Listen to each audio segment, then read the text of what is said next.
अक्षता म्हात्रे अत्याचार खून प्रकरणात सासू आणि पतीला अटक।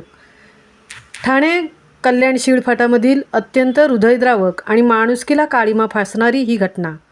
श्री गणेश घोळ मंदिरातील पुजाऱ्यांनी एका अबला स्त्रीच्या असहायतेचा फायदा घेऊन तिच्यावर सामूहिक बलात्कार केला। या घटनेच्या पोलीस चौकशी अंतर्गत या घटनेतील आरोपींवर कडक कारवाई करण्यात येत आहे। शिळफाटा येथील श्री गणेश घोळ मंदिरातील पुजाऱ्यांनी केलेल्या सामूहिक बलात्काराच्या घटनेतील महिलेवर तिच्याच घरातील पती सासूला गुरुवारी NRI पोलिसांनी अटक केली आहे। न्यायालयाने दिनांक 20 जुलैपर्यंत आई आणि तिच्या मुलाला अक्षताच्या पतीला पोलीस कोठडीत त्यांची पाठवणी केली आहे। अक्षताच्या नंदेचीही पोलीस चौकशी करत आहेत। घरातील तणावपूर्ण वातावरणातून मनाला विसावा मिळण्यासाठी मंदिराचा आश्रय घेण्यासाठी आलेल्या या विवाहितेवर नशेच्या गोळ्या देऊन पुजाऱ्यांनीच बेशुद्ध अवस्थेत अत्याचार केल्यानंतर आपला गुन्हा उघडकीस यायला नको म्हणून तिचा खून केला होता। अक्षता म्हात्रे ही विवाहिता बेलापूर येथे राहत होती। लग्न झाल्यापासूनच सासरच्या माणसांकडून तिला वाईट वागणूक मिळत होती। वारंवार तिच्या माहेराहून पैशांसाठी मागणी होत होती। आता तर 10 लाखांची मागणी माहेरच्या माणसांकडून केली होती।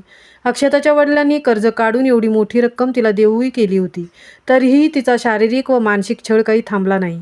अक्षताचा पती कुणाल म्हात्रे वय 36, सासू मंदा म्हात्रे वय 56, नणंद दीपम कडू वय 40 या तिघांविरुद्ध छळ अपहरणाचा गुन्हा दाखल केला आहे।